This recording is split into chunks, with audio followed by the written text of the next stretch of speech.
Greetings, fellow grade 11s.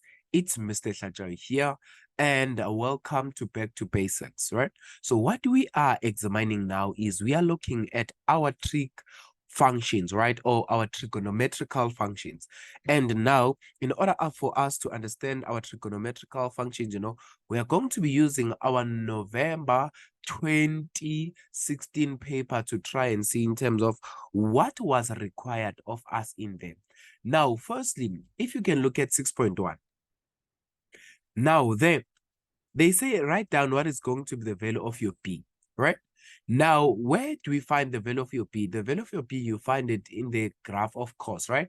In this graph of sine, rather, which is given by g of x is equals to sine open bracket x plus b, right? So basically, this is the P that they are looking for. Now, I want us to come to this particular graph here. Now, this sine graph, it's going to be this one. It's basically this type of a graph, right? And now we are saying, look, ordinarily, we know that our original sine of graph, right, or the mother function sine graph, it ordinarily looks something like this, right? It's where it started 0 degrees here, right? Where here it's the turning point, here it's the intercept, again here it's the turning point, here it's the intercept, right? So we are saying it start at which particular point? It start at 0 is to 0 always, which means it's supposed to start in here, right? But now if you can look at the graph of G, instead of it starting there at what?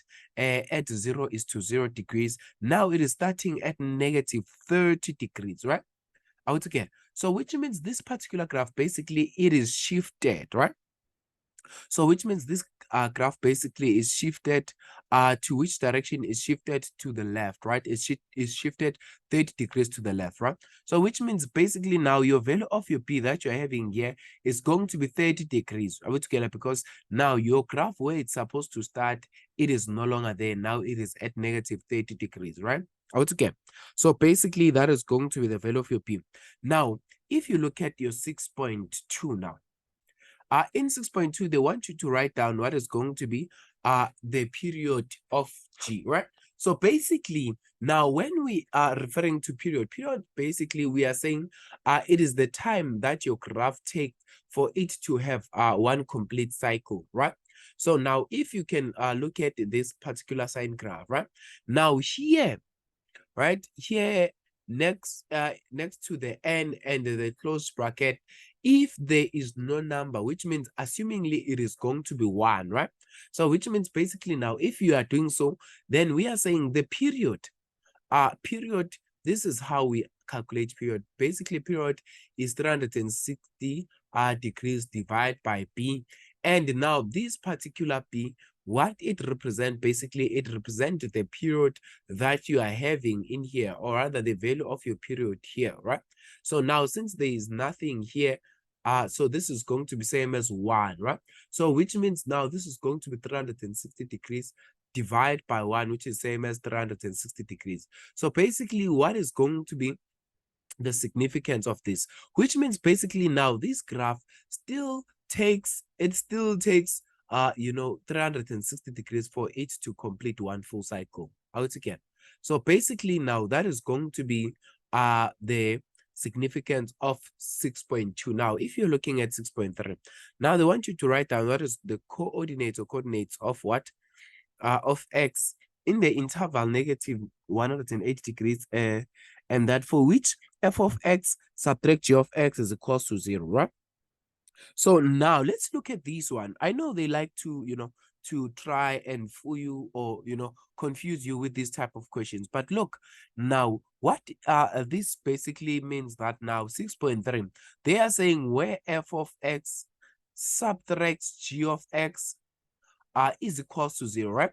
And now look, if let's say you take the g of x this side, so which means basically they want where f of x is equals to your positive g of x out here, which means basically they are looking for the point of what? Of intersection. And what will be the point of intersection here? Now the point of contact where f of x is equal to g of x is basically this particular point here at 30 degrees, and you also have a point here at negative 150 degrees, right? So which means basically now you what? this is going to be same as now where your x is equals to what?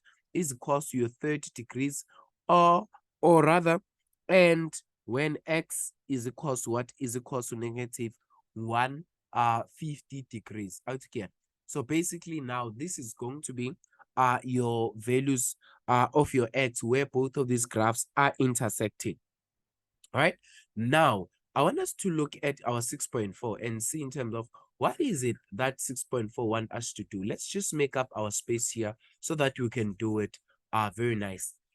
Right. So look, now in 6.4, they say for which values of x in the interval, the interval of this particular graph is sine of into bracket 90 degrees subtract x greater than g of x. Now, basically now here, what is it that you are going to do?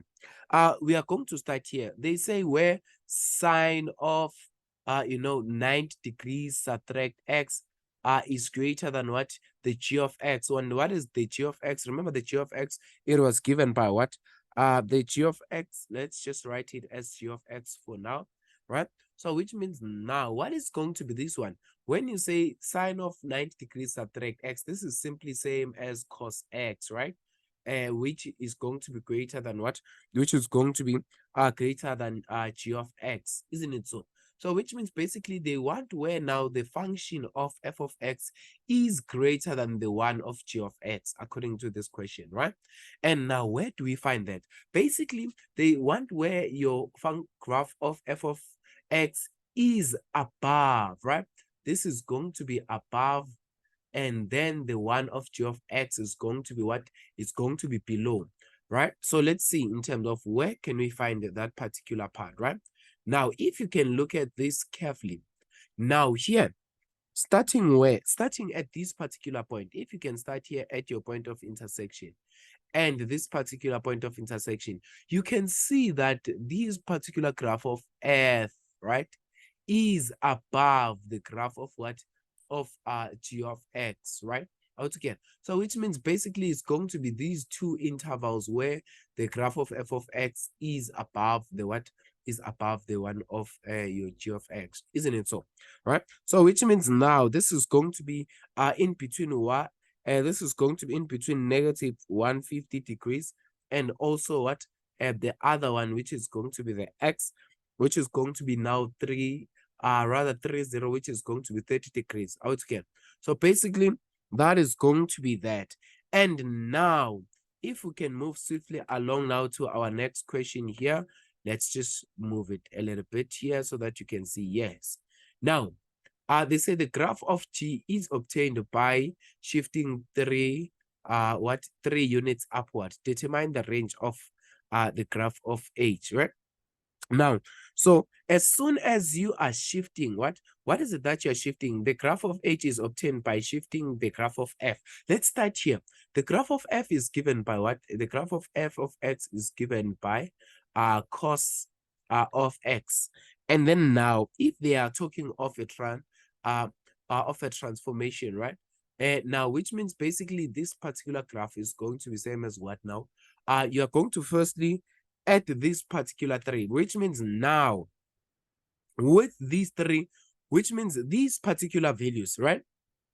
All the values are shifted 3 units upward, right? So this is going to be same as +3, which means all the values are shifted 3 units upward.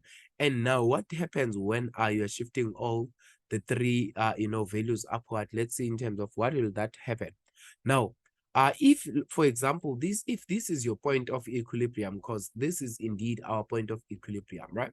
Now, so which means if now this is shifted 3 units upward, which means this particular point that is at -1 is going to move to 0 and then 1, right? Altogether. And then which means this particular point that was at this particular point that was, at your 0 is going to also shift upward, right? So which means all these particular points are going to shift 3 units upward, right? And if all these 3 points, all of these 3 points are shifting the 3 units upward, which means now the highest point this graph will reach, remember this, the maximum point here, it was 1. Now when you say plus 3, which means the maximum point that this particular graph it's going to meet now, it's going to be 4, right?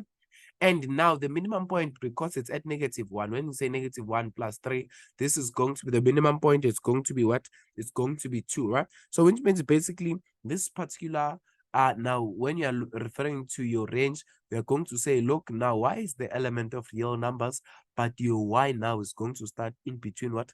Your y is going to have existing function, which is going to be at, your 2 and also your 4. Okay, so basically now this hopefully this will make sense to you, and you're in a position now to understand in terms of what was required of you in this type of the graph, right? So thank you very much.